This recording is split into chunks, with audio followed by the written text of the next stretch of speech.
Hello, hello, hello, DDTV family. I want to welcome you into day 17 of our live stream conversations as we cover the Dream Chaser. If you have ever wondered what is it about the way that you do what you do, or what is it about the way that you assign things out as it relates to what you have a responsibility to do, today we're going to challenge that thinking just a little bit, because when it comes to the space of you birthing your dream, when it comes to the space of you crafting something new that you know that you have been placed on this earth to fulfill and to live out, we want to ensure that we really understand when to delegate and when not to. So if you're ready to get into tonight's conversation, let's go.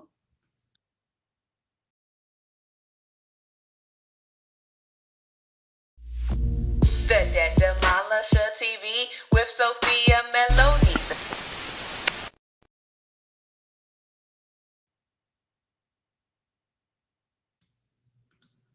Hello, hello, hello, everyone. I am Sophia Melonē, the Debt Demolisher, here to bring you the tools, tips, and tricks to help you manage your financial baggage the right way. What an honor and privilege it is to be before you all for yet another live stream night here on the Debt Demolisher TV, where we are back for day 17 as we honor Mr. Tony Gaskins, the author of the book that you see right up here on the screen. We have been dedicating this entire month to reading his book, 8 to 9 pages at a time, called The Dream Chaser. If you don't build your dream, someone will hire you to help build theirs.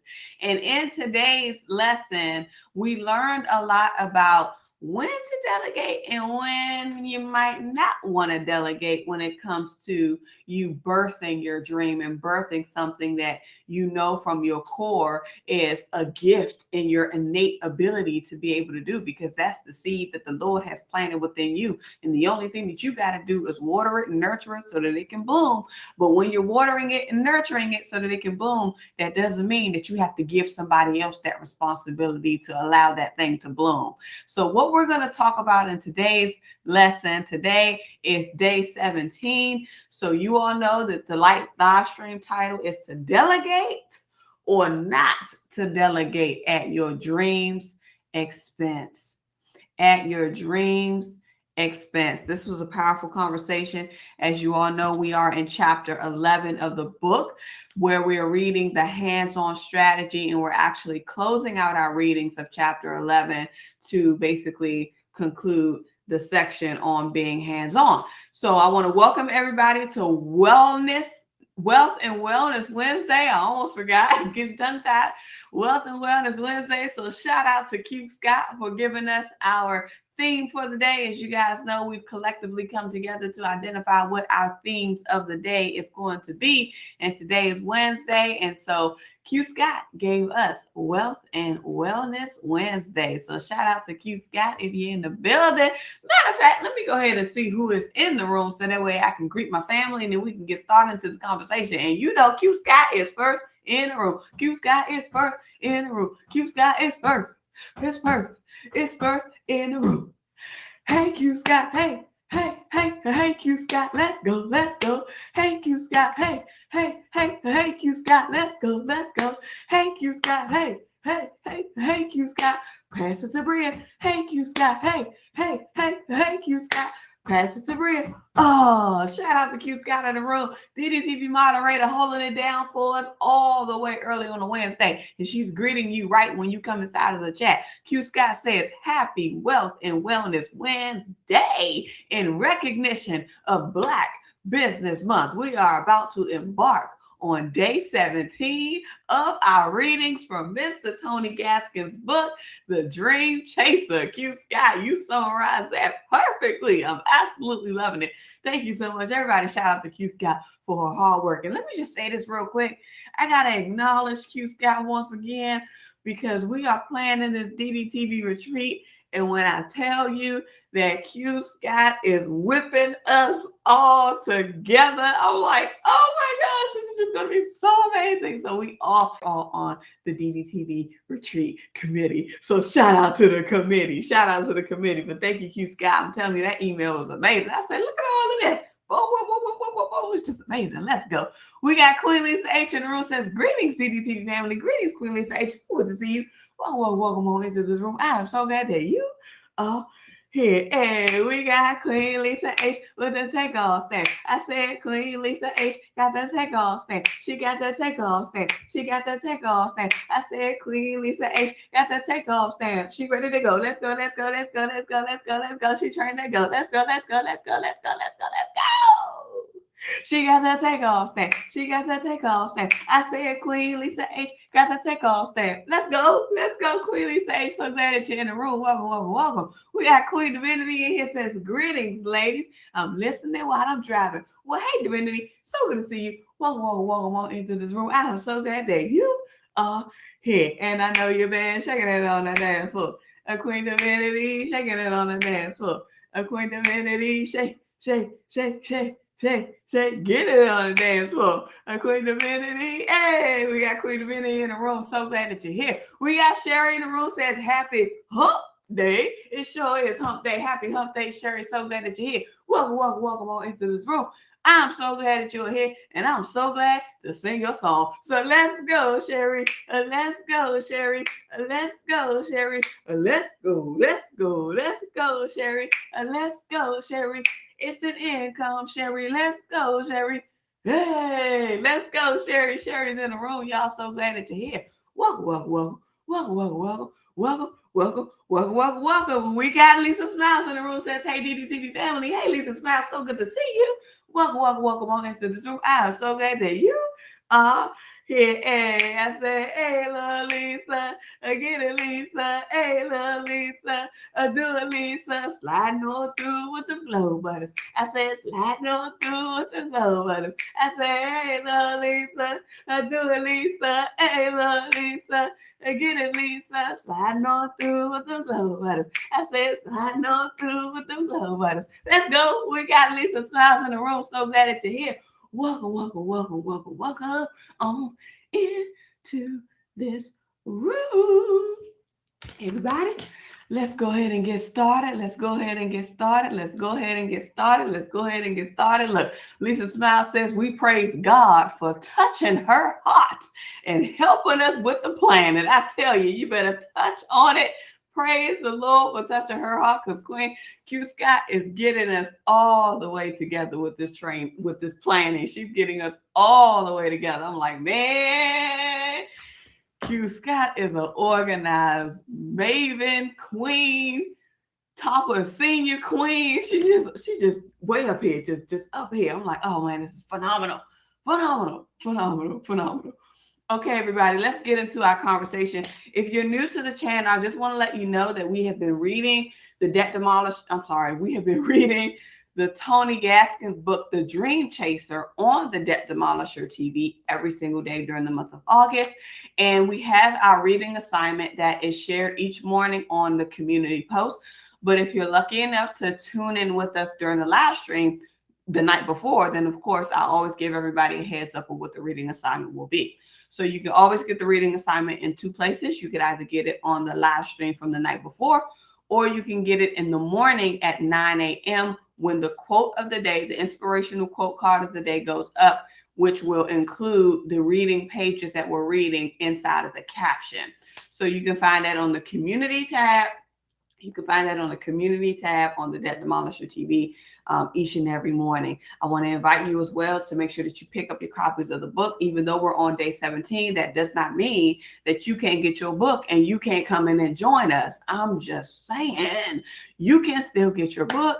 You can get caught up on your readings. You can go ahead and listen to the playlist. I have a dedicated playlist for all of our live streams related to our studies and our readings of The Dream Chaser. The playlist is called Build Up, and it has that airplane because you know the sky is the limit, baby. The sky is the limit.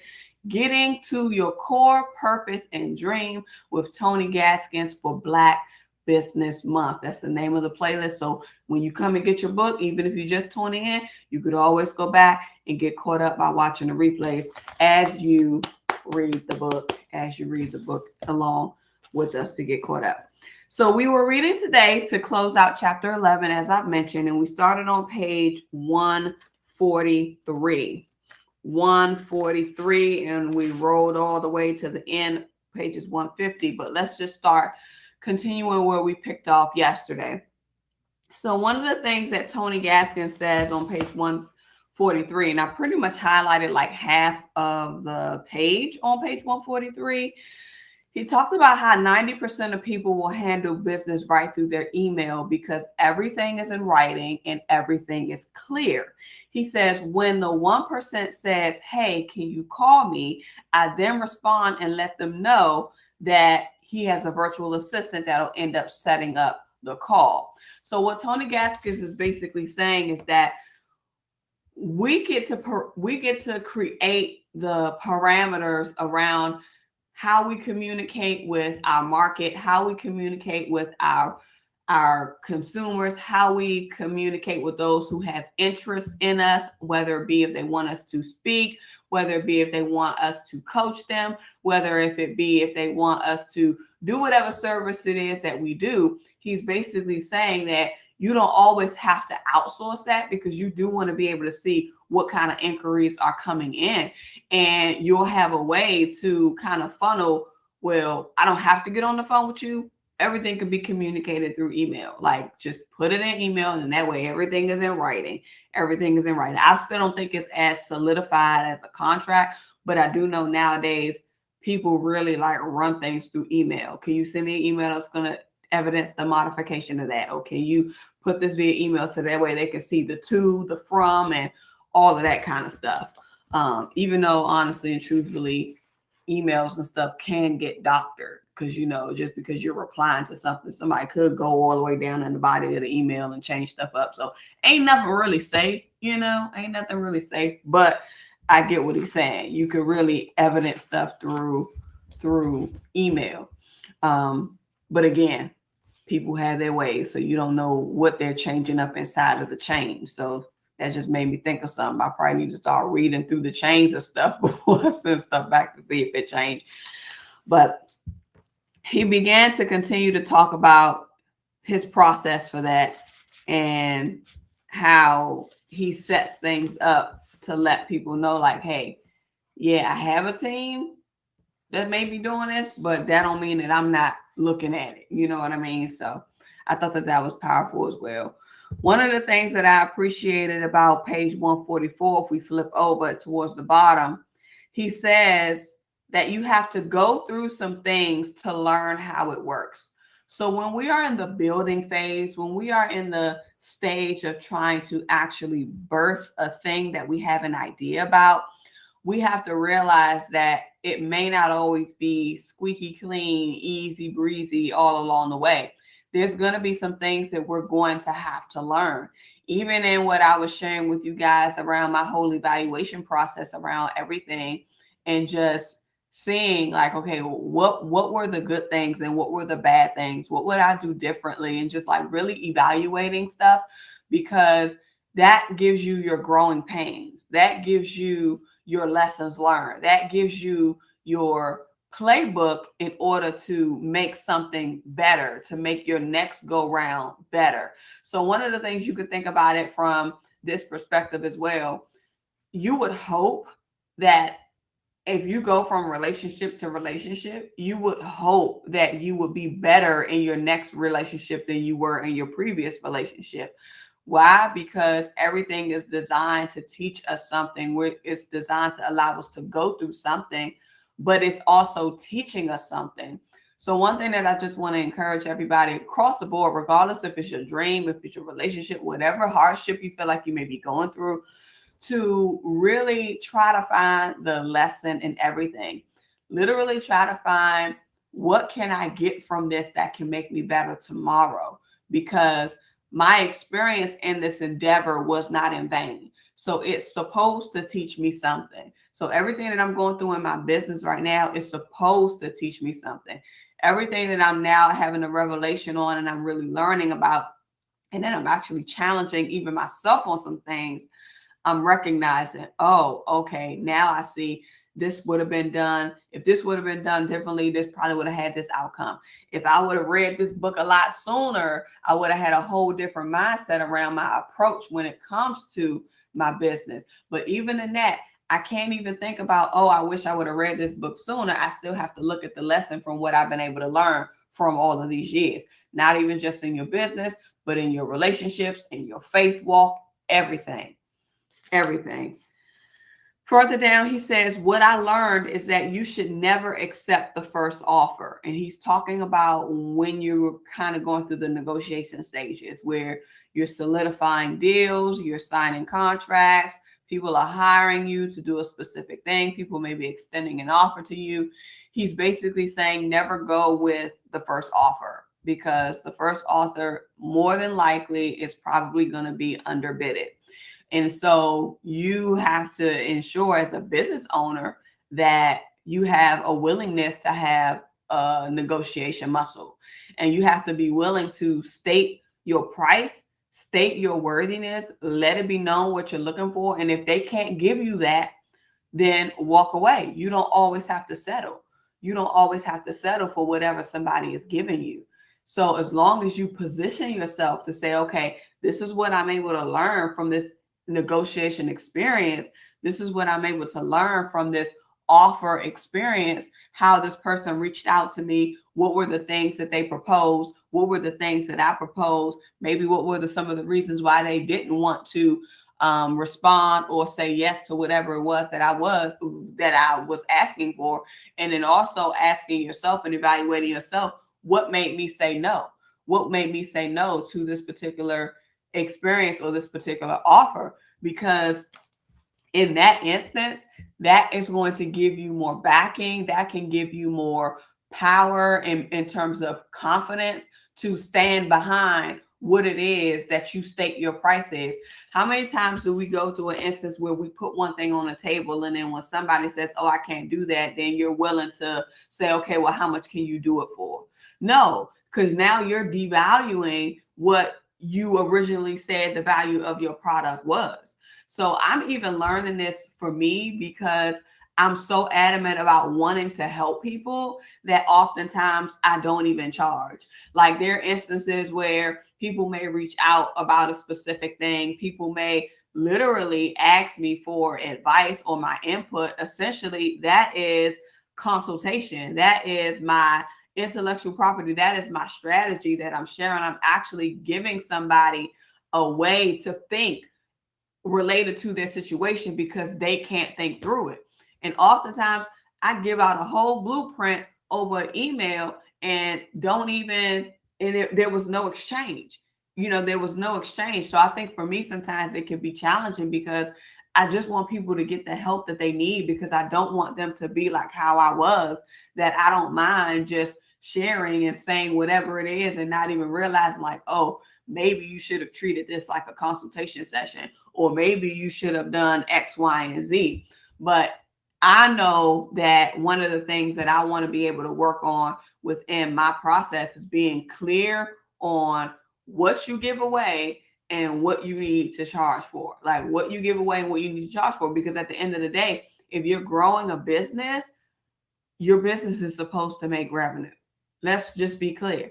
Your business is supposed to make revenue. No one is going into the realm of business to break even or to be in a negative. And this is why the IRS deems your business as a hobby if you're not operating in a profit within 3 years. Because if you're sustaining all of these losses over and over, they're like, okay, well, it's not a viable business. So this is a hobby at this point. And that's one of the things you don't want. You don't want that. So when you're thinking about business mindedness, like really think about the growth and the evolution of whatever it is that you're creating. Don't even think about it from a tax break standpoint. Some people try to coerce you to start a home-based business, and they tell you to buy all of this stuff and get all of these things so you can run up your expenses. And they'll say it's a tax write-off. But you're not even setting up the right mind frame for the business that you're creating if you're just focusing on the loss. Because if you're just focused on generating a loss, then that's exactly what you're going to get, a whole bunch of losses year over year over year over year. So if we go into this thing about what we're creating, about what we want to do, around what we want our dream to be, we want to think of it coming in the door with profitability, and not even just thinking about it from profitability, but profitability to the point where you can pay whatever taxes that needs to be paid out of the business revenues and you still get your whole salary. So it's not more so about how you can cheat the system per se, because a lot of people say that, oh, you cheating the system or you don't pay taxes, and that's what the wealthy people do. They don't pay tax. Granted, they probably do, but they use it to their advantage because they are using the tax code. But another thing is they may not pay taxes, or depending on what it is, but they're still getting revenues. They still getting revenues and they're still getting payouts. So if you're just focusing on wanting to get a loss, wanting to claim a loss so that you can get a home-based business deduction, then I don't even think that you're in the right mind frame to be in business, because we should be forward thinking. We should be thinking about, yeah, I want to be able to minimize my expenses as much as possible, but I don't want to be to the point where I'm aiming for the loss, where I'm aiming for the drought. Amen. We got Queen Heart in the building. We got Queen Heart in the building. Where she from? Straight from LY. Ain't that right? Okay. Straight from LY. Ain't that right? Let's go. We got Queen Heart in the building. Yes, we do. We got Queen Heart in the building. There she goes. Straight from LY. Ain't that right? Straight from LY. Ain't that right?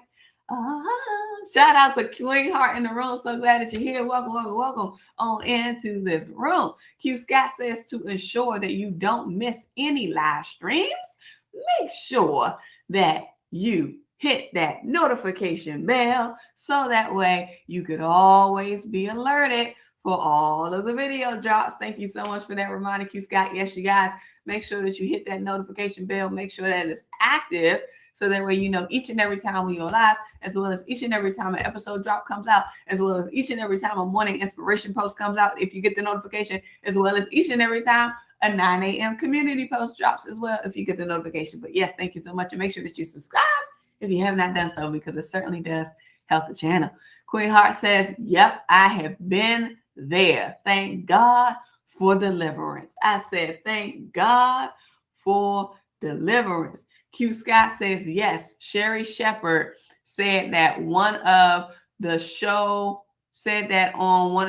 the other day. Typically, they offer you the least, but have more in their budget. They offer you the least because they have more in their budget. They will offer you the least. And if you're not willing to negotiate, if you're not willing, get the book.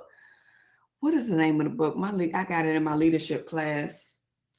We had to read it. Negotiation, the art of it's downstairs. I can't think of it right now, but I'm going to get the name of the book. I know it's Negotiations something. I read it like 3 years ago, so I can't even remember.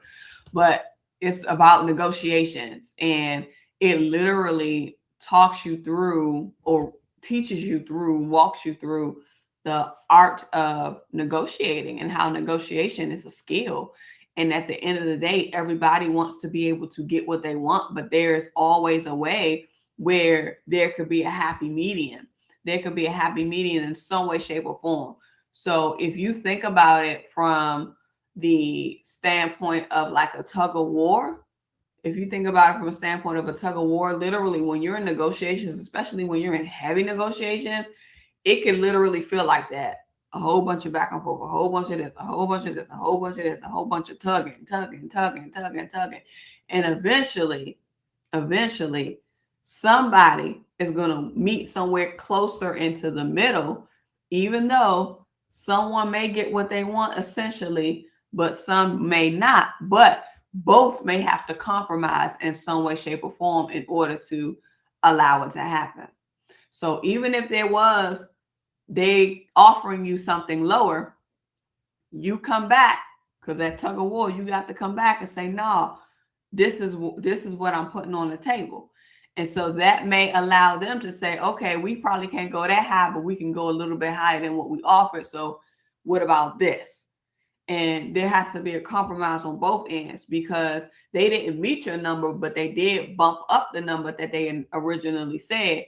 And then they probably wanted to stay below budget, but because you negotiated, they have to pull up a little bit more in their pockets to be able to allow ends to meet.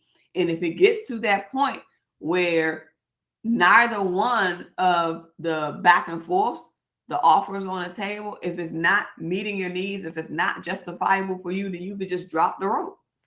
You could just drop the rope, and then somebody else can pick it up. You could just drop the rope and find another rope to now tug on. So, amen. But yeah, they will definitely try to do that to you. So in business, we have to be willing to negotiate. We can't always just be a yes, ma'am. Like, have questions, be able to back your stuff up. And that's one thing that I appreciate about the program that I did last year when I was coming out of my stuff. Y'all know 2021 was a hard year, but the Lord reminded me of this program. It's just like, oh, baby girl, I need you to get in here. And ooh, help me. It helped me so much with my faith walk, because that's what I needed. I needed a restoration in my faith because 2021 was so hard. But one of the things that Patrice Washington taught us was about having pretty much like a brag binder, where you have to put reminders of how good you are. You have to put reminders of why your price is what it is. So sometimes you got to remind yourself of the degrees that you earn. Sometimes you got to remind yourself of the certifications that you earn. Sometimes you got to remind yourself of the testimonials that you receive. Sometimes you got to remind yourself of the appraisals that you receive. You have to remind yourself of all of your level of efforts, where you made it through, so you can stand confident in your price and not back down because somebody says, oh, that's not what I'm willing to pay. Well, oh, you don't want this then. You don't want this, because that does not equate to my level of skill. That does not equate to my level of value. Now, some instances, you can look at it from an opportunity standpoint, which Tony Gaskins talked about a couple of chapters behind, around not really looking at the dollar, but looking at where the opportunity can take you. And I think this is what hinders us most times, especially when we're new entrepreneurs, that we're not really thinking about how to assess the opportunity of what's in front of you. Because especially if we're tight on cash, especially if we're not getting a lot of customers coming in, and we do get somebody that finally says, okay, yes, I want to bring you on for something, you're willing to take whatever it is that they're giving you, because you're thinking of the notion that something is better than nothing. But we do want to make sure that we're standing confident in backing up our value, but then also understanding that there is a way to assess the potential of opportunity. And if it makes sense, then you go for it regardless of the price. If it doesn't make sense, and then that's when you can drop the rope.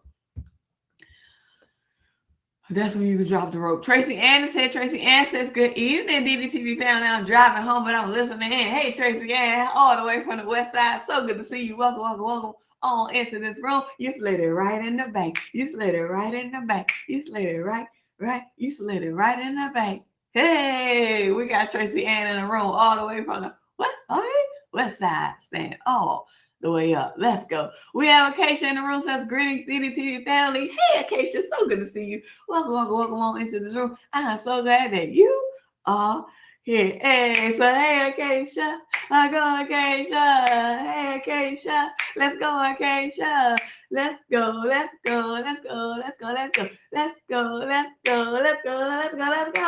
Acacia.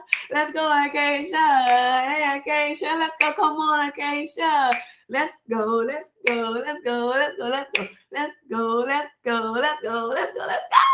We have Acacia in the room. Our DDTV moderator is in the building on tonight. So glad that you're here. So glad that you made it on into the space with us. Come on, y'all. Yes.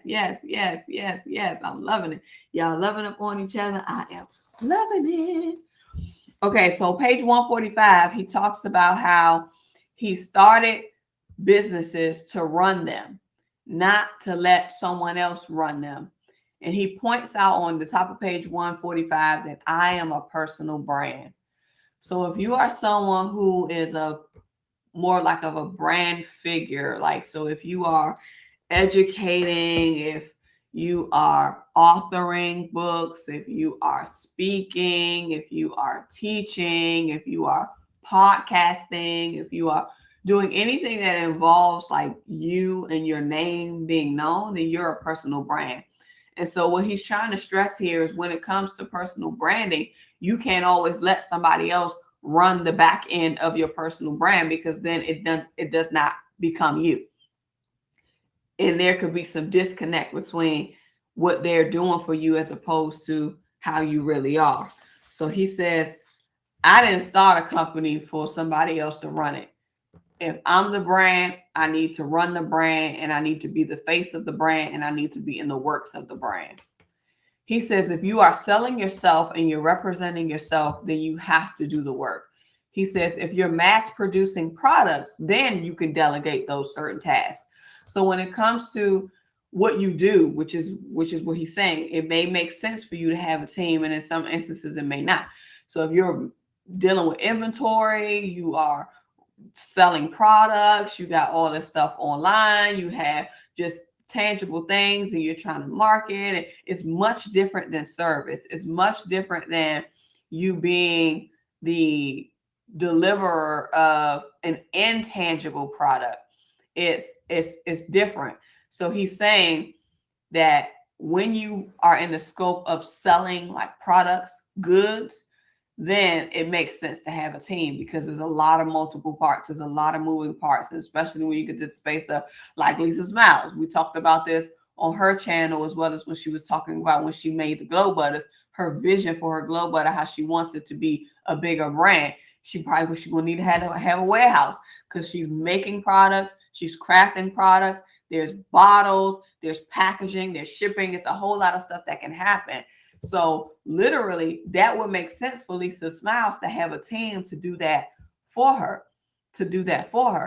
And she could still add her own personal touch by the personalized cards and stuff that she even sends with her package. But even that, once she designs it, once she gives the okay for the personalization of what the packaging is going to look like, that's a no-brainer that anybody can follow. So Lisa Smiles may not necessarily have to be the one doing all the packing, printing all the labels, getting all of the addresses, taking it to the mailbox, doing all of the shipping. She may not have to do all of that, because the product will speak for itself.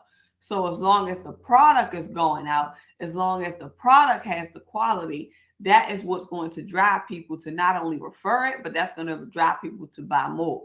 So with that, it could be a team. It will make sense to have a team to kind of do that. But yeah. He also talks about, while he was building his brand, no one wanted to manage me. No one wanted to represent me. He said, but now that I'm made, people are ready to present me and represent me.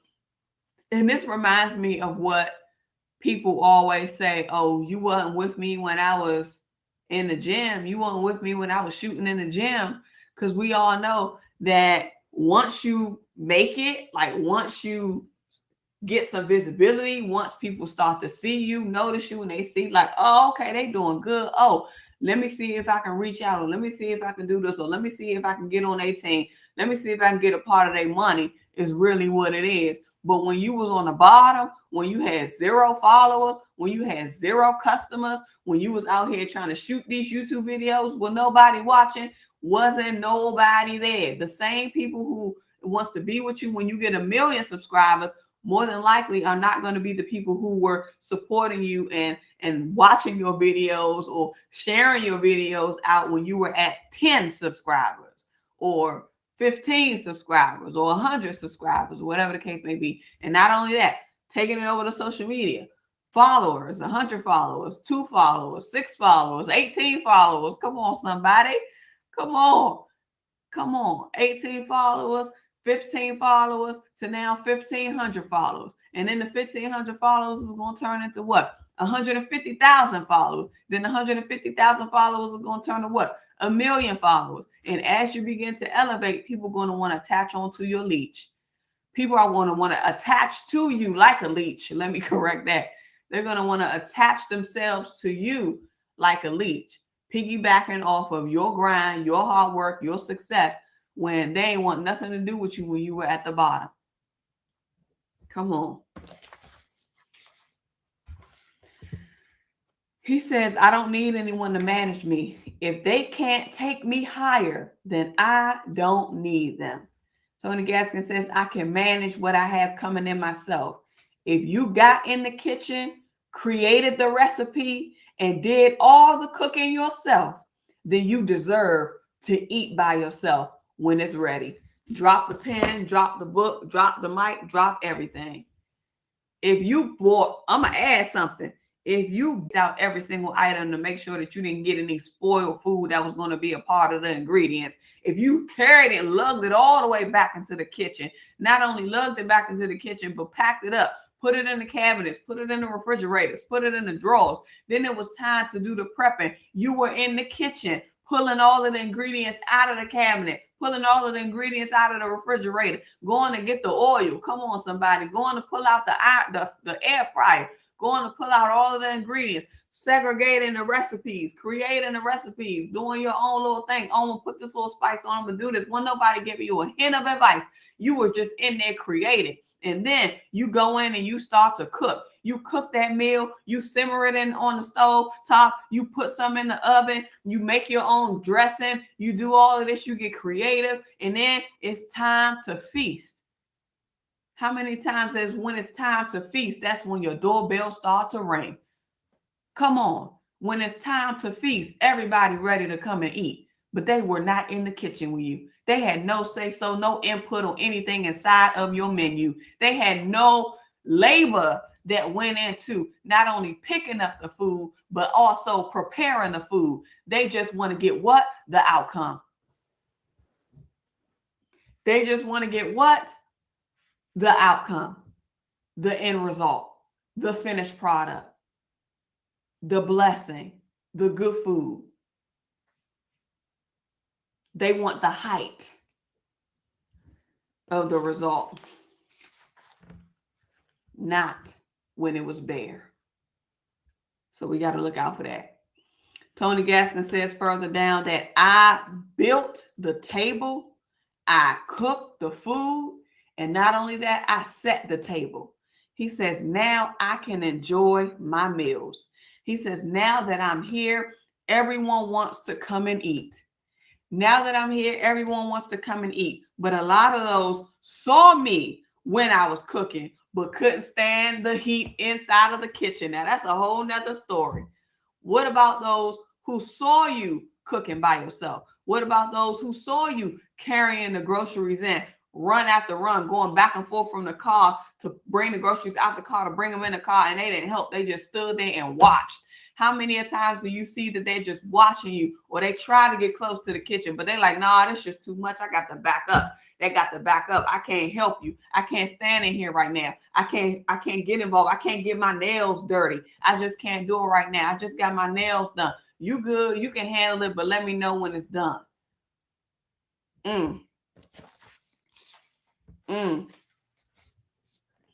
He says, now that the food is done, they want a seat at the table.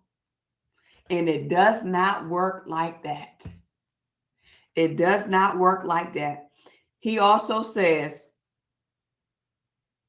I have deals coming in every day, but instead of turning those deals over to someone who can't do any more than I can do, I handle them myself, and I can feed my family without losing 5 to 25%.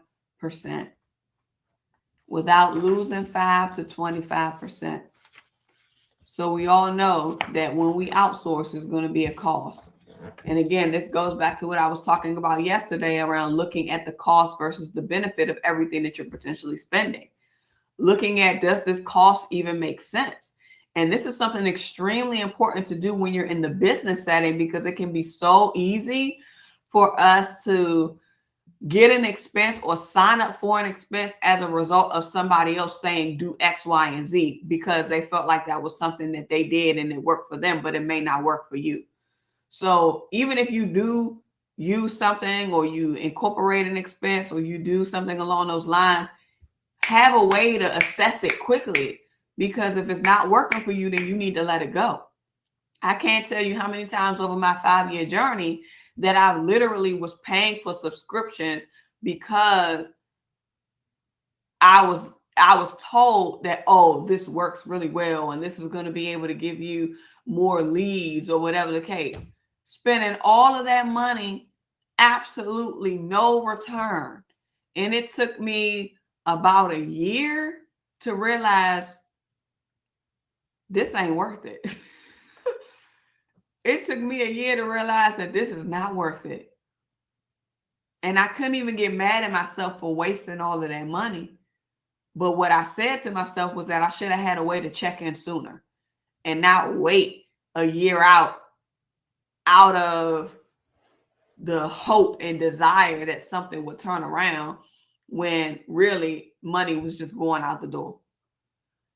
So after that point, I realized that I have to go through a cycle of literally scrubbing my expenses. It's the same thing that I teach you guys on the personal side.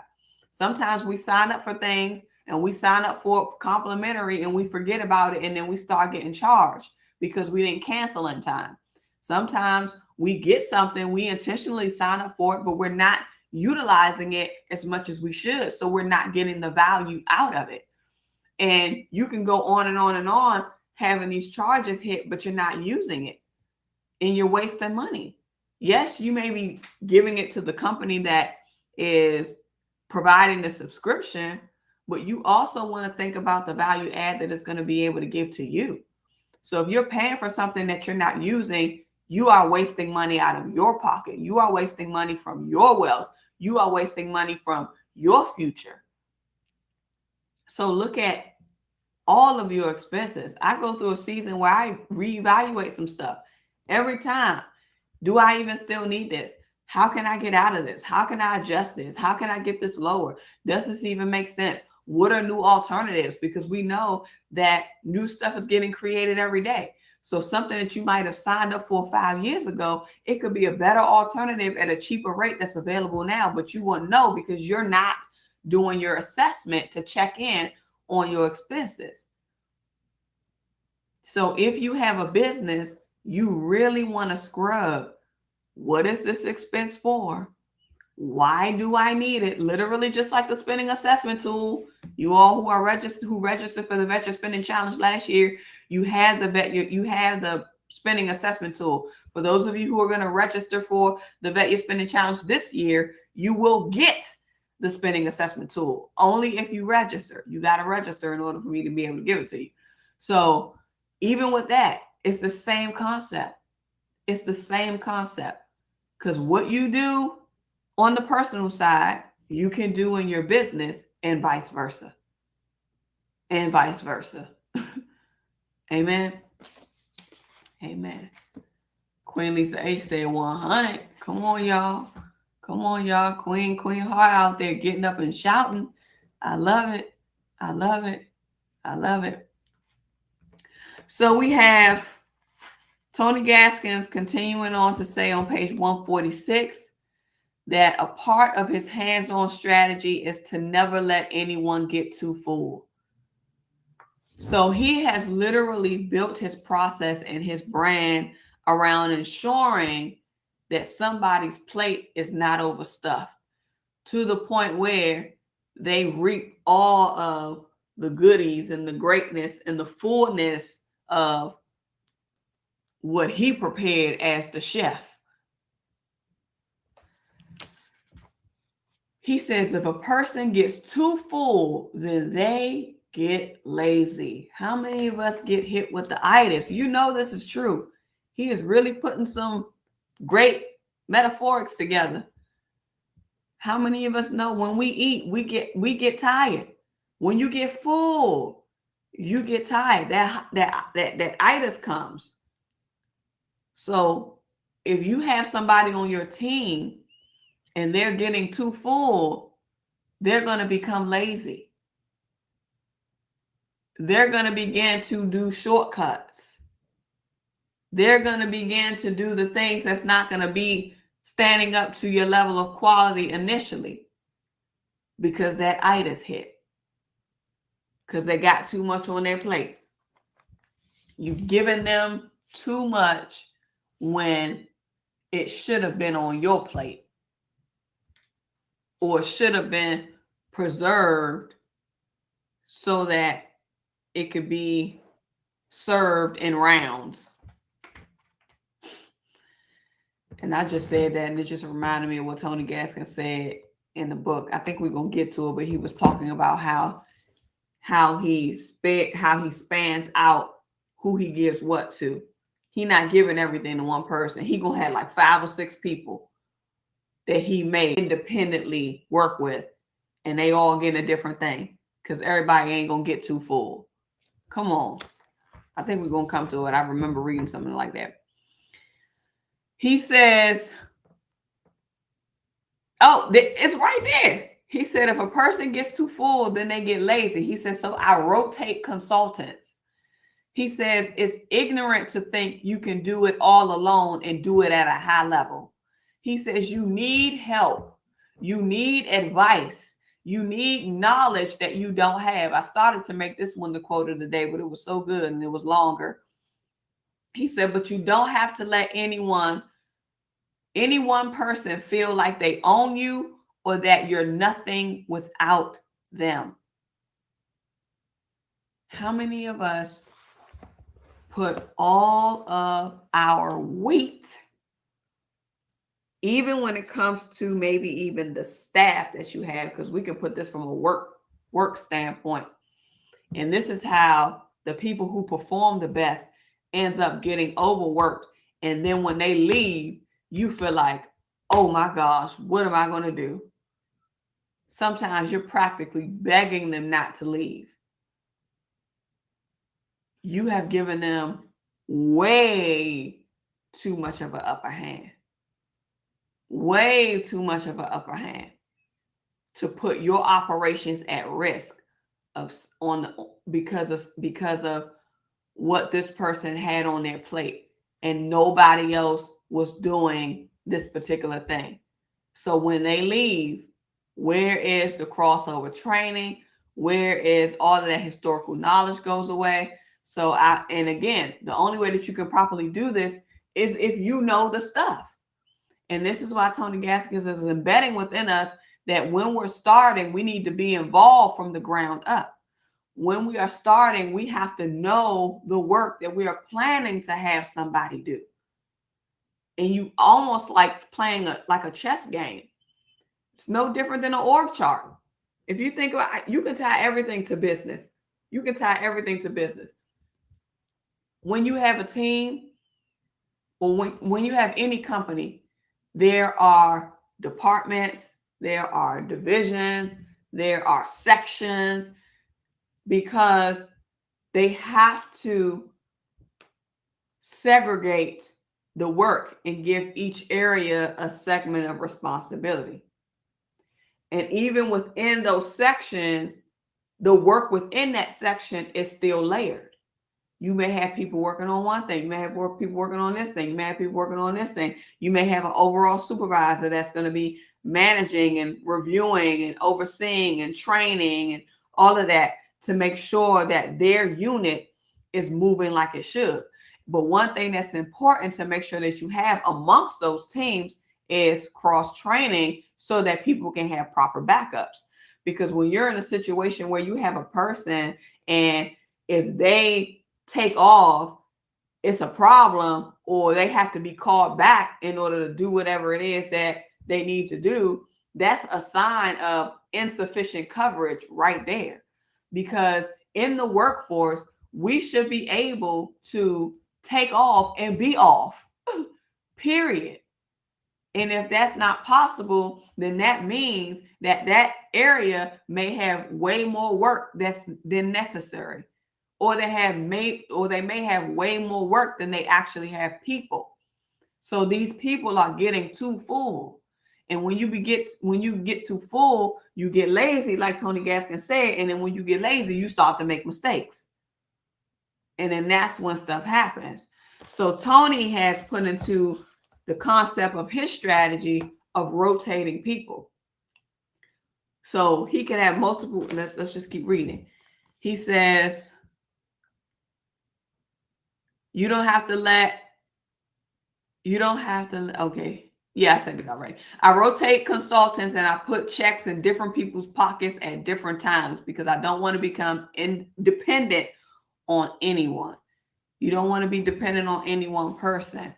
What would you do if your key person left? Would you still be able to run your operations, or would you be scrambling? What you don't want to do as a leader, as a CEO, as a founder, as a business owner is to be scrambling when, if you would have planned properly from the beginning, you would have already had a process in place to mitigate that some way or to troubleshoot it quicker than normal. He also says, be in tune with your work practices. So be in tune with your work and your business practices. Get your hands dirty and know how to do everything in your company. Listen to me, guys. If you are starting a business from scratch, if you have an idea, and when we do this design with me on Saturday, if you're thinking about a business venture, you want to think about knowing every aspect of your business, what roles are necessary and why that role is necessary. What are they going to be doing and how long does it take on average for them to do it? How much does it cost? How much does it typically cost for someone to be in this role? What is the expense? What's their salary? And plus what you got to pay for their benefits, and then what you got to pay in payroll tax, considering all of that. Because all of that needs to go into your budgets and your projections so that you can make sure that you're going to be able to bring in enough revenue to cover everything so that your business does not fold.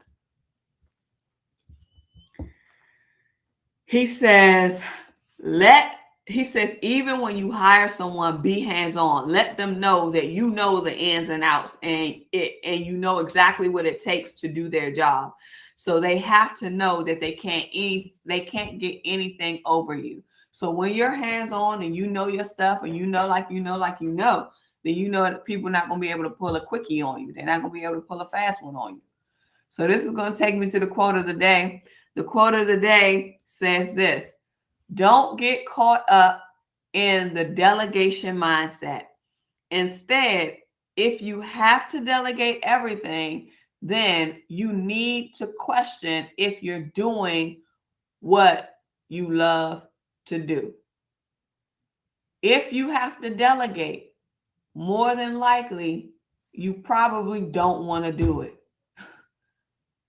If you have to delegate it, you probably don't want to do it.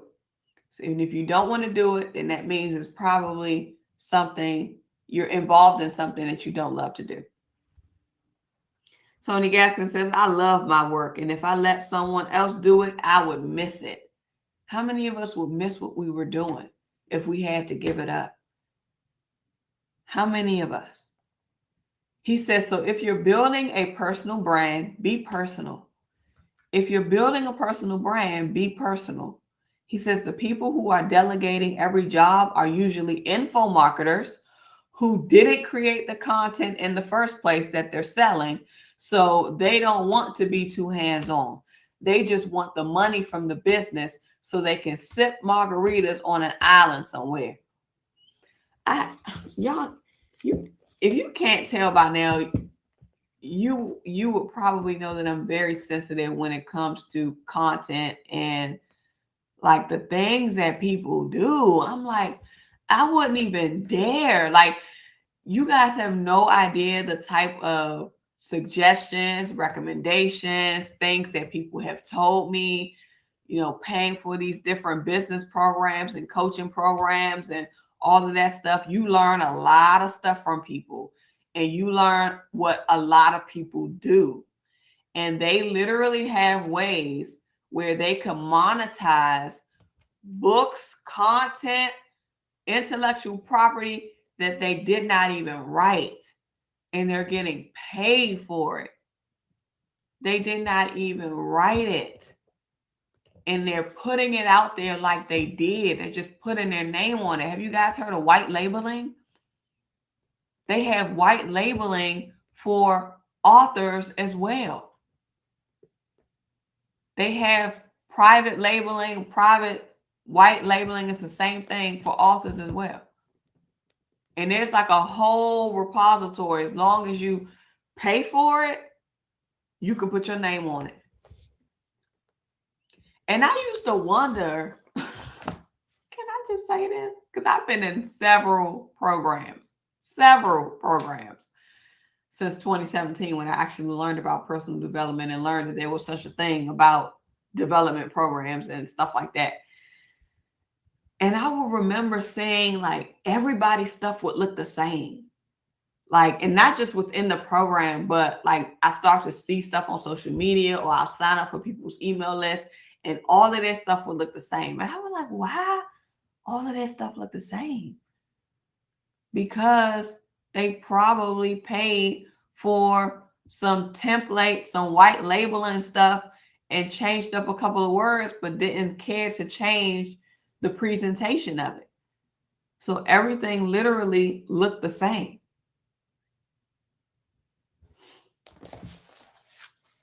And some people get into coaching programs and they give people their stuff and say, oh, you can use this or you can do this because they probably got it from somebody else. It ain't really theirs, because if they were really sensitive about it, they wouldn't just give it.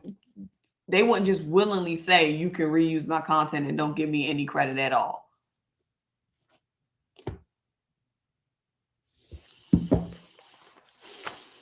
There's all kind of stuff going on in this world, you guys. So I circled this piece as well because I said that part in The Martians. Tony Gaslin says, if you don't want to be taken advantage of, if you don't want your brand to be misrepresented, Queen Lisa H said this last night too in the comments in the chat. If you don't want someone else to be in control of your destiny, then do your work. Do your work. You got to be involved. And so the reason why tonight's live stream is entitled To Delegate or to Not Delegate at Your Dream's Expense, because your dream is literally at its expense. Your dream is literally at stake every single time you delegate something that has your business's name behind it, that has your @ symbol behind it, that has your social media and branding behind it. So it's not something to be taken lightly, because like Queen Lisa H said yesterday, that basically you don't want to jeopardize your brand, salvage your brand at the sake of paying somebody else to do something for you to free up some time so that you can be able to do something else that you're not even overseeing it. So if anything, if you delegate something, you ought to oversee it, because it's no different from when you're in the workforce. Even if your boss delegates something down to you to do, eventually you're going to have to report it back to them so that they can sign off on it, so that they can approve it, so that they can okay it. So if you just give somebody free reins, you just tell them, oh, just come up with my post. Oh, just schedule it out. Oh, just do whatever. I would say that's poor delegation. That's poor delegation, when you just literally let people do whatever it is that they want to do and they not have to run anything by you, even if you hire them to. So I put that part. We're going to get ready to close out because it's getting late. It was something else I wanted to cover. A couple of things I wanted to cover. I was reading page 148 and he was talking about how he went into the restaurant business, but he said he didn't oversee it. He literally started the business. He had his family run it. He was doing some of the promoting and stuff on the social media, but he said he never stepped foot no more than 10 times at the actual establishment. And he even admitted the things that he realized that he didn't do that he should have did before he started. Ooh, pick that up. But this is how you learn when you go through stuff. So he said that he realized what he did wrong, and he can't fault anybody but himself because he realized that he was never present. He let them do whatever they wanted to do. He let them run it when no one was actually really overseeing it. And even though he was the investor of it, even though he started it, it had his name on it too. Tony Gaskin's Chicken, I think, or TG's Chicken was what it was called. Tony G's Corner. He said he let his family run it and it failed in a year. But after reading on page 148, I wrote in the margins that it is imperative that we make sure that whatever product you are delivering, whatever product that you're serving up, that it is at its best at all times. So whatever product you're delivering, whatever that product looks like to you, make sure that it is its best every single day, because you don't know who's going to land on it. You don't know who's going to try it. You don't know who's going to see it. You don't know who's going to get a glimpse of what that experience will look like. You don't know. And if you show up half showing up, I was going to say a word. I'm trying to think of another way to say it. If you showing up at 50%, if you're showing up at 50%, what if somebody who can literally drop $1,000 contract on your, $100,000 contract on your table ends up coming across your product, coming across your live stream, coming across your presentation, coming across the reading of your book,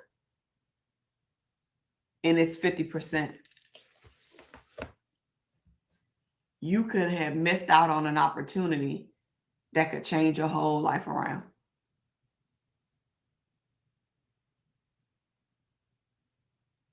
So whatever you do, whatever you create, whatever your vision is, whatever that dream is, whatever is the product of that, make sure that it's 100%. Make sure that it is its best, where they can't get enough, where they keep coming back, where they keep ordering, where they keep coming back. Amen. On 149, he says, when I didn't have any money, I marketed on foot. He said, I went to the malls, I handed out business cards, I did everything. So what this chapter showed me was that the only thing that we make are excuses. The only thing that we make are excuses. Tony Gaskin said, when I didn't have any money, I was on foot, going from person to person, door to door, store to store, business card to business card. He didn't not do anything because he didn't have no marketing money. He took it back to the grassroots way. He took it back to the old school. He took it back to the door knocking. He took it back to the passing out the cards. I know we heard the story where he talked about one day he was trying to get a lady's attention so that he could give her the flyer for his book. And the lady thought that he was trying to holler at her, and turned around and had an attitude and said, look, either you want to talk to me or not. I don't want to play any games. And he had to say, I ain't got no ring, but he had to say, hold up, lady, I'm married. I'm trying to give you this, my flyer to my book. I'm an author. I write about relationships, what daddy's never told his little girl. Oh, I would love to buy some. So he took it back. So having no money is no excuse not to market. Ouch. Having no money is no excuse not to market. And what that means is that gives you no excuse not to devise a strategy. If you devise a strategy, you try it out for a couple of days, couple of weeks, couple of months. If it don't work, you better try something different. If this is really something that you're after, if this is really the dream that you're trying to get at, if you want it that bad, you're going to be willing to put in the level of effort, the energy, the work, the groundwork, foot to the ground, if it's really what you want. And he talked about how he sacrificed. He said, I went online, I added all of these people. And I told him about my book. He said, I did the work, and that's why I didn't fail. He said, I sacrificed. He said, I understood that there will be low months, and in those months that I would have to go without. But when you're living on someone else's funding, ouch, ouch, ouch. When you are living on someone else's funding, you don't see it the same. He says, if you get low, you just want to call your source and ask for more money. And Tony Gaskin said that's exactly what he did with his investor. When he blew through that $35,000, he had to go right back to his investor and ask him for more money.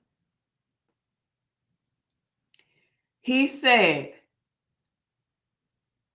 I would misspend the investment and then have no money. So why do you think I keep stressing the importance about budgeting regardless? Budgeting before you even have the resources. So in the other day, I asked you guys, if you were given $50,000 or $35,000 for your business, how would you allocate it?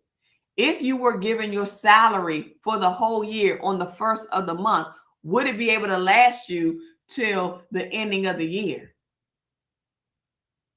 If you got your salary up front at the 1st of January, do you have the money management skills? Do you have the allocation skills? Do you have the discipline to make that thing stretch 12 months?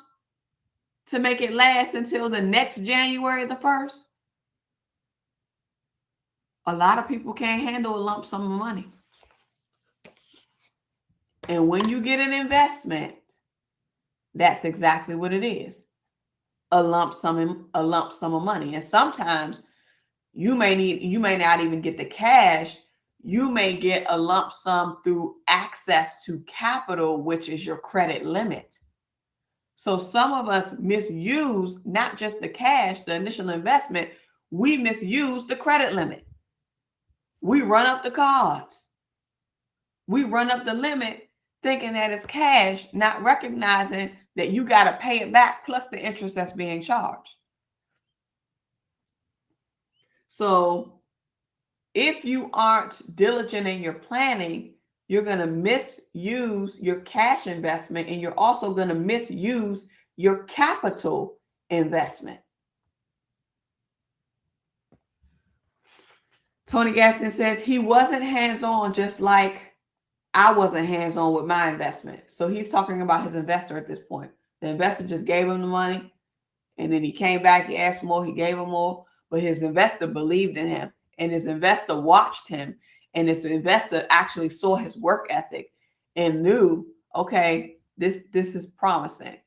So I'm pretty sure if he had poor financial character, or if he demonstrated ways of poor financial character or poor work ethic, he would have never got the investment in the first place. He would have never asked him the question, what do you need to take it to the next level? That's what his investor told him. And he told his investor, I need to be able to get off my job. His investor said, how much do you make in a year? He told him how much he made in a year. He said, okay, I'll give you that amount. Then Tony was like, oh, okay, wait, let me add a little bit more because I'm going to need this. So give me 35. Gave it to him with no problem. But Tony didn't have a plan, a strategic plan for that money. He wanted to make up for all of the lack that he was experiencing during that time of having his children, or having his, because he just had the one son at the time. So having his eldest son and then working at the group home and all of the stuff that he was dealing with and all of that. Whew. Here we go. Hear this out. We're going to close. He says, there are things that he or I would have advised if we had been hands-on with the investment. When the well ran dry, I had to go months without my bills paid, and I had to learn how to budget as an entrepreneur. Tony Gaskin said, my family would have to learn the same thing. He says, I had to learn how to get business and how to market in creative ways without a marketing budget. Oh, y'all know that cut me. Y'all know that cut me. He says, my family would have to learn the same. So he's talking about the restaurant business and how he couldn't keep bailing them out. They would have to learn. They would have to learn how to manage the resources that were coming in based on the chicken that they were selling. They would have to learn how to do inventory and how to minimize waste when it comes to food costs and how much to buy, how much not to buy, getting an idea when the traffic flow is coming in. When do you get most of your orders? When do you not? And making sure that there was enough to actually pay the people that was working. Again, people don't think about payroll. You just think about trying to make some money, but you're not thinking about all of the costs that it's going to sustain, and that's going to be necessary to sustain that business that you're starting. And if you plan on hiring employees, then you're going to need some payroll money. You're going to need some payroll money because you got to be able to meet payroll. Because when you hire an employee, you're signing a contract with them. And when you sign up for payroll taxes and you get that account set up, you got to pay them payroll taxes and you got to remit it. Last but not least, Tony Gaskin says that there were other businesses that had no following and they succeeded. They did something different. They budgeted better. They earned less. They sacrificed through the lean months and they stored up in the plentiful mouths. They stored up in the plentiful months. They maintained the standard of their product and they kept it consistent for the most part. They came to work and worked every day. I wrote at the top of this page, come to work every day for your dream. Come to work every day for your dream and don't rush to delegate it. Why? Because the work that's inside of the dream is attached to the manifestation of that dream. And every time you delegate something that is designed to support and create and build your dream, you're putting it at risk and you're delegating at the dream's expense. Tony Gaskin says that he will probably start another restaurant one day, but he said when he does, it's going to be his baby. It's going to be his baby. He says it'll have my vision. He says it'll have my work ethic. He says it'll be the standard. He says that his work ethic is going to be the standard for that restaurant business. And he says that whatever he puts in, he knows that that is what he's going to get out. So here's the closing question that I have for you all, and I want you to think about as an exercise. When it comes to your dream, what are you going to be willing to put in?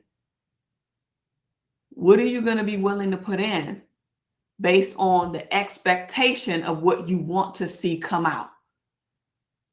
Because if there is a huge disparity between the two, then you probably shouldn't be trying to go at this by yourself. You probably need to be going another route when it comes to your dream. Because we have to be willing to put in the work. Because what you put in is what you're going to get out. What you put in the bank is only the amount that you can take out of the bank. Ain't that right?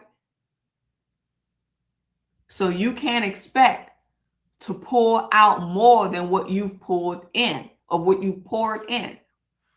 Sometimes the bank will let you go in the overdraft, but it's going to cost you. Right or wrong? They're not going to let you pull money that you don't have out of your account and not charge you a dime, or you're going to get hit with a fee. You're going to be penalized. So what stipulations are you willing to put in place for you to ensure that you're not trying to get over in your process to building your dream? Come on. We stepping on toes, but we need this. We need this to firm our foundation. We need this to ground our foundation so that we can make sure that we're not creating something off of hype, but we're creating something that we plan to last long. Because if you see the background of this video, of this screen right here, you'll see that that is a glass building going all the way up to the sky. And you don't see a bit of it shaking, do you? You don't see a bit of it slanted, do you? It is on solid ground. So my encouragement to you, when you are in the space of deciding what your dream is, deciding what you want to create, deciding what you're going to be putting forth and what you're birthing, what you're pushing out because of the seed that has been planted inside of you, then when you begin to build that thing, that your foundation is rock solid, because the last thing that you want is for your building to come tumbling down because you didn't want to oversee the work, because you didn't want to overlook at the blueprint, because you didn't want to map out the blueprint, because you didn't want to hire the right engineers to consult, to cross-check, because you didn't want to oversee the project.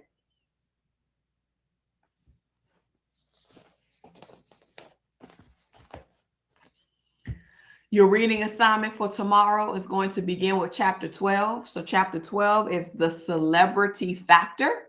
And with the celebrity factor, we're going to be reading from pages 151 and we're going to go all the way to 158. So we're not going to fully go through chapter 12. We're going to have a few pages left over, but I'm trying to make sure that I span this out correctly so that way we can get through the book by the ending of the month. So with that, we're going to be reading up to 158. And if you have the audio book, I want you to listen out for this line. And when you hear this line, this is where you're going to stop your audio. So he says, I don't hold them all at the same level. Some are higher than others, but I know that all have big names and followings that consider them celebrities. For me to be listed in that list with those guys, I was blown away. So when you hear that, pause, because you will be at the bottom of page 158. And the following pages after that is going to be saved for day 19. So don't cheat, y'all. Don't cheat. Don't cheat. Thank you so much, Q Sky. She says abbreviated assignment is on pages 151 to 158. So your reading assignment is 151 to 158. Look out for the community post at 9 a.m. tomorrow, which is going to have our quote selection for the day, as well as a reminder of what our reading selection is. And I want you to come back here at 7 p.m. tomorrow so that we can continue our conversation for day 19. Sorry, day 18. Get my days mixed up for day 18. And then we're going to keep on rolling through. So I want to remind you, let's see, Q Sky says, Lisa Smiles, you said you did something similar on your recent live. What was that? What did I say? What was that? Acacia says, grab some apparel and support the Debt Demolisher collection. Yes, you guys. Oh, speaking of which, there is free shipping on the Debt Demolisher collections apparel line. So if you go to sophiamelonē.com/shop, or if you head over to bit.ly/shop TDDC. So the Debt Demolisher collection, TDDC. It'll take you there, or you can click on the shop page on the community on my YouTube channel, and it'll show you some of the items that are available under my store. And we have, I think I put it out on a community post today. The sweatsuits are out and it's free shipping. So if you want to be able to get your fall, because it was cool. I opened up the door today. I said, oh, it's cool today. It's kind of a little chilly. I said, oh, I was trying to break out the sweatsuits already. But yes, there's free shipping from today through the 21st. So from today through the 21st, there's free shipping on the Debt Demolisher TV collection. And I would love for you to grab some pieces to inspire your financial prosperity journey, because that's what it's all about. Let's go. Keisha's Comedy Set is here. Hey, Keisha. So good to see you. Welcome on into this room. I'm so glad that you are here. Shout out to Keisha's Comedy Set in the room. I saw the pictures that you put of your, I think it was 2 of your kids. I was like, are they twins?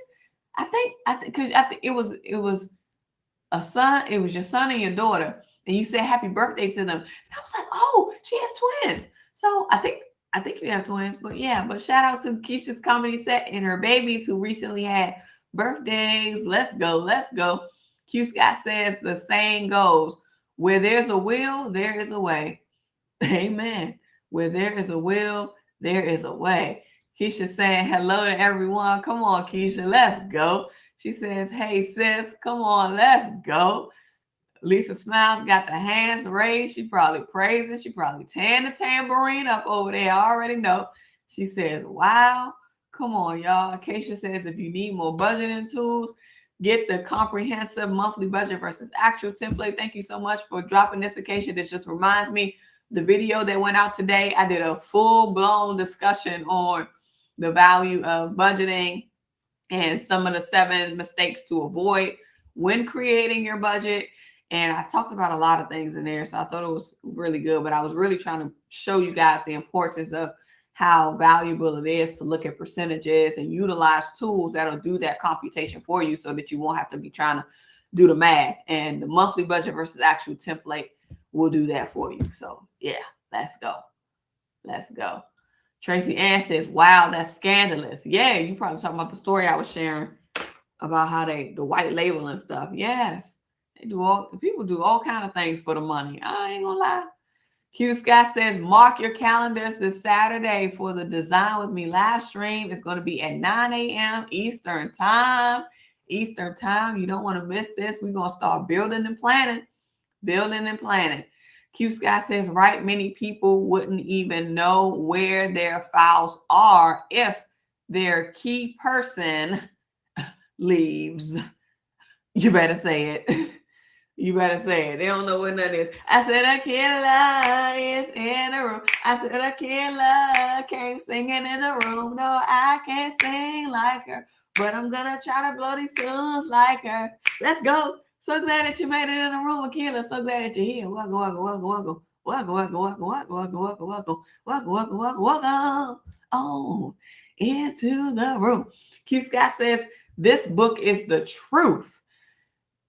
It is a definite book to have in your home library to reference or share with some others. Yes, so please, there is the link for you to get your copy of The Dream Chaser directly from Amazon. Thank you so much, Q Scott, for dropping that in there. So for anybody who is just tuning in, the link is in the chat where you can take it. It will take you straight to Amazon where you can purchase Tony Gaskin's book, The Dream Chaser, and then get you caught up on your readings and come right back on in here with us. Amen. Amen. Okay. All right, everybody. All right, everybody. Let's go. Let's go. Let's go. Let's go. Let's go. Have a wonderful evening, Queen Heart. Thank you so much for being here. Q Scott says Lisa did some of the grassroots marketing groundwork that Tony was talking like. Tony, okay, yes. I already know, because with Lisa being a hairstylist, you know, you really got to get out there. You got to get out there and you got to grind. And then even with your products too, with your glow butters, and I know you was working with chemists, and a lot of that stuff takes level of effort and takes team. And like Q Scott saying, grassroots marketing, you got to really find your people. And then like the commercial that you did for the salon back in the day, I think you said you did it a few years ago. Yeah, man, may want to keep it going. Because people, here's another thing. Oh, can I just share this before we go? I got to say this. We may assume that people know about our work. People know about our page. People know about the thing that we actually may be teaching on. But what I had a recent conviction on is that everybody doesn't know. So you can't assume that everybody does know, because they don't. And so what that means is you may have to repeat yourself. So if you feel like you put up a post one time, that's not good enough. If you feel like you have posted a video one time, that's not good enough. If you feel like you've explained a specific concept one time, that's not good enough, because somebody who has come across you today might not have heard what you shared 2 weeks before. Another thing that spoke to me that I got a conviction on is that teachers are going to have to repeat themselves. Teachers repeat themselves. How do you think people learn? Through repetition and study. So if a teacher came in and thought that I only have to show you something one time, I only have to explain something one time, and that's going to be good enough, absolutely not. They will be considered not a good teacher. They will be considered not a good teacher. So I wrote that in my journal the other day because it came to me as a conviction. Isn't that in here? It came to me as a conviction that teachers repeat themselves. So if you teach, you're going to have to repeat yourself. You don't have to keep trying to come up with new stuff and create new stuff, because somebody hasn't heard what you said before. So you can have the same concept, have the same idea, teach it again, but you may say it in a different way where it's going to land for the new person that may be coming in, or it may land differently for the person who might have heard something similar to what you said before. So one time is not good enough. One time is not good enough. If you feel like you haven't, if you feel like you've done it enough, that means that you haven't. If you feel like you've done it enough, you haven't. Because obviously somebody does not know. And obviously, if you said it before, they did not hear you say it before. Even if they did hear you say it before, it didn't land, because they were probably processing something else that you said before you even said that thing. For my facilitators out there, I just had to drop that on y'all, you know. I'm just sharing my conviction. That came to me. I was like, okay, I got to be okay with repeating myself, because everybody doesn't know. And if I'm impatient with repeating myself, then I probably don't need to be teaching. But y'all know that ain't my MO, because I'm a teacher. I'm a teacher. So sometimes I may have to say something 12 times in a video over the course of 12 videos.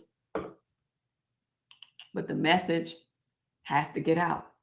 Because if I'm going to teach, I need to teach right. And I need to be okay with being repetitive, because that's the only way that you're going to learn.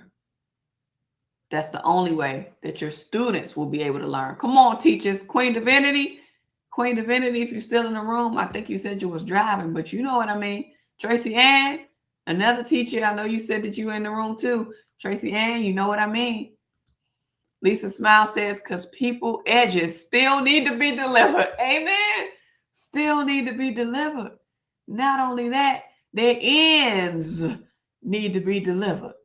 We need to be taught properly how to two-strand twist. We learned that the other night. Come on. Let's go. It is necessary for some people. It is necessary for some of your content to be repeated. Yes, it is, Lisa. It's necessary. You got to say it again in a different way, because everybody is not going to remember. Everybody's not going to remember. Lisa Smile says, oh, wow, that was for me, because sometimes I feel like I repeat myself and I don't want to post it. You better post it again. You better post it, because 9 times out of 10, somebody didn't see it. And then I even learned in the marketing class that people need to see something 10 times before they even take action on it. Because everybody is not responsive like you. Everybody doesn't operate in the same capacity that you do. So sometimes it takes people saying stuff over and over and over and over and over again for them to actually try it. And even if somebody come in a live stream room and have a question on something and you already did a video about it, then that means they haven't seen your video. And that gives you a teaching moment to teach the new person that doesn't know, and then give a refresher for everybody else that's in the room that might have heard it, but might have forgot, or might have heard it and still remember, but now they can remember it to the point where they can pass on the skill to somebody else. Say, hey, I learned such and such and such and such on Lisa Smiles channel. She said, do this. You might want to go over there and get some more tips from her. This is her channel. So by you repeating, it's getting things ingrained. And this reminds me of what Queen Divinity said the other day about the jingles. She says that everybody's jingles is ingrained in her head. She don't even have to be on the live stream, and she thinking about not only her jingle, but she thinking about y'all jingles. Why? Because it's repeated. Every chance I get, I'm going to say y'all jingles. Sometimes it take a lot of time, so sometimes I can't go through all of them. Sometimes I just got to get right in the message in order to save time, because it can take me 20, 30 minutes to get through everybody's jingles and greeting everybody. But even Queen Divinity said that. I have the jingles in my head. All the jingles are ingrained in my head. Amen. Queen Divinity says, I have the book, Never Split the Difference, Negotiating as If Your Life Depended on It by Chris Voss. It is a very good reading. Thank you, Queen Divinity. So if we need some help with negotiation, this could be something that we need to pick up, especially if we plan on building this dream that we're chasing after. Because it's going to involve some negotiation for sure. For sure. All right, y'all, I got to go. Every time I say I'm going to do 30 minutes, look, it's been 90 minutes. I got so much stuff to do. I got a whole list over here of stuff to do because I'm not trying to get in trouble. I got a whole list of stuff to do tonight. Lord have mercy. So this was a great live stream. I hope that you guys were able to get the nugget that you needed to hear out of it tonight. I heard some of you guys said, oh, that word was for me, or oh, that message was for me. Get whatever you needed to pick up in this live stream. Get whatever it is that you needed to pick up through this reading. Get whatever it is that you need to pick up when it comes to your dream, and meet us back here tomorrow. So I want to remind you that your financial prosperity. Oh, wait. Got to give a shout out. Thank you to all the DDTV fan members and Patreon pledgees. Thank you so much for being here. Thank you to every single person who's tuning into tonight's live stream. Thank you so much for hitting the like button as you entered inside of the room. I really appreciate that. And I got to give a huge thank you to Acacia and Q Scott for moderating the DDTV channel, keeping us up to date, giving us all of the links, keeping us informed, and letting us know what we're doing inside of this channel and the space, because this is your space for your financial healing. And I'm just the facilitator. Look, we're just facilitating this room. That's all that we do. That's all that we do. We just facilitate this room. So shout out to Acacia and Q Scott for moderating tonight. It's an honor to serve along you all. Every single one of you guys, I appreciate you all so much. And I want to remind you that your financial prosperity awaits you, and so does your financial sanity. You already know what I'm going to tell you to do. And that's what? Get to work. All right. Bye.